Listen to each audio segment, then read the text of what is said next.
Hey, welcome back.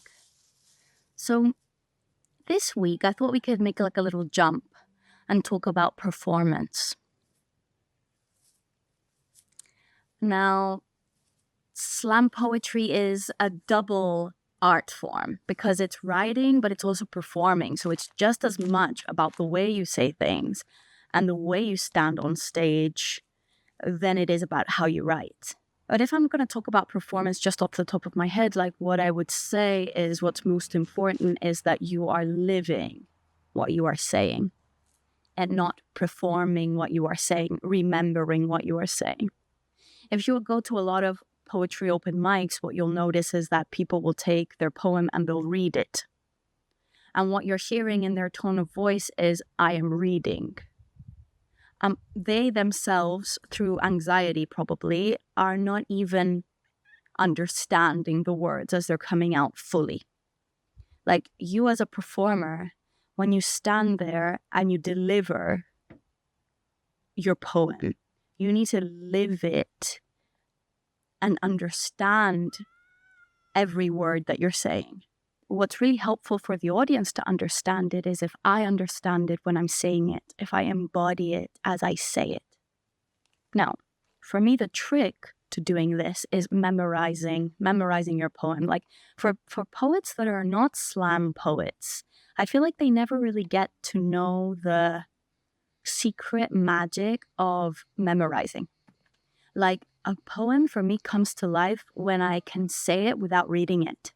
And when I own it like that, when it's in my body, I can play with the internal rhythm of it. I can see if certain words don't fit in there and I would like a different word or words in a different order. And I can really like embody the flow of it. So memorizing is like step one, to the point where you can say it without thinking about it. So you can be thinking about something else, but the words flow anyway. And the second thing is embody the emotion and the atmosphere of that poem. So that is hard to teach. It's hard for me to teach you that right now in this video. But what I do, because these are personal poems, first of all, it needs to be something you care about. So if you care about it, you feel stuff for it. And the trick is to be able to let yourself feel those things on demand while other people are looking at you, for example. And that's why for me, like my poems are sacred. They are the most, they come from the darkest, not darkest, but the deepest parts of me. So when I'm on stage, it's me and that part of me, that deep part of me that finally gets to express itself. And so it comes out from my heart. And I think it's really important that when you're writing poetry, it's coming from there. It comes from a very deep why, so that when you stand on stage, people feel that why. Yeah, so for me, every poem that I write has a very thick atmosphere. That's where it comes from. And while writing that poem, I was immersed in that atmosphere. So as a performer, my role is to bring that thick atmosphere into my performance, bring it to life when I'm saying the poem.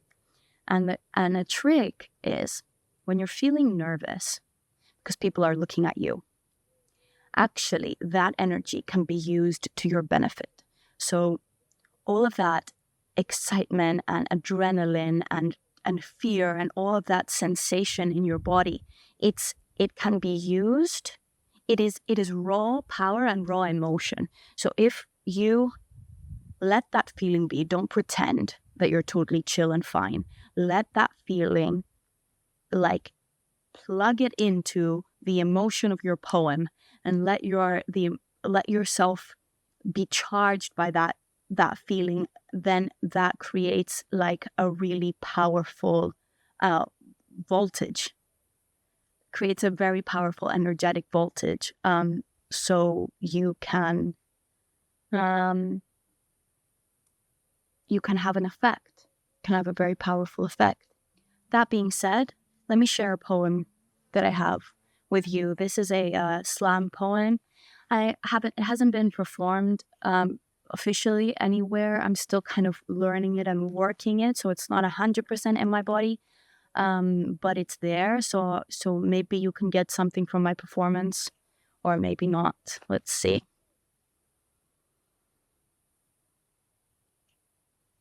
I was never any good at facing my own itch for violence.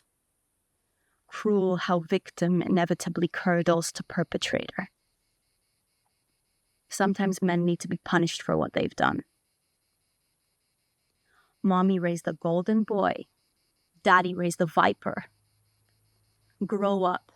It hurts. Wisdom teeth kill. I'm not going to drag you around on the carpet if you sleep past lunchtime. I am the snake that snaps you awake. Good morning. There are dishes to take to the sink. Who is this bitch woman?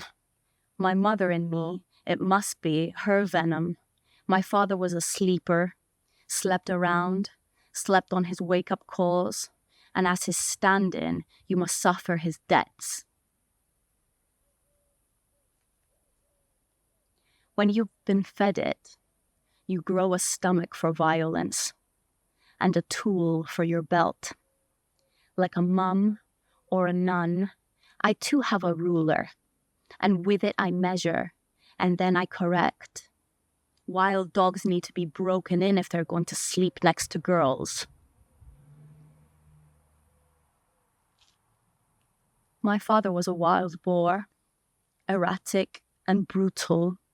My mother was a wild hawk, with a trained eye for flaws, and together they make a needle that could pass through and stake you to the ground where you lay. These are the arms I was given, and they can crack your spine right back in its proper place. If you want to be my husband, I'm not going to be your mother.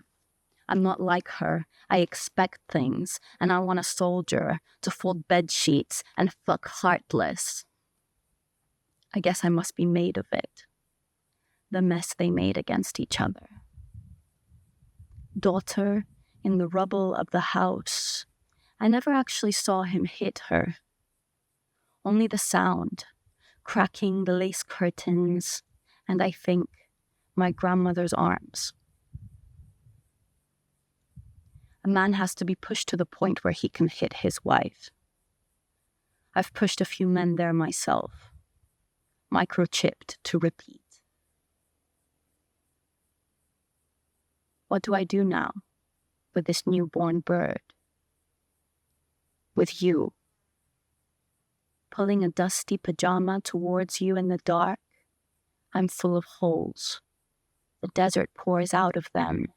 What do you want? A mommy with a big nipple to make a baby, another quivering witness. Why do you insist on shoving your palms around my body? The bomb shelter is fatal if you're in there with the bomb. Why do you insist on shoving your palms around my body and saying things are different now? They're not. They're not.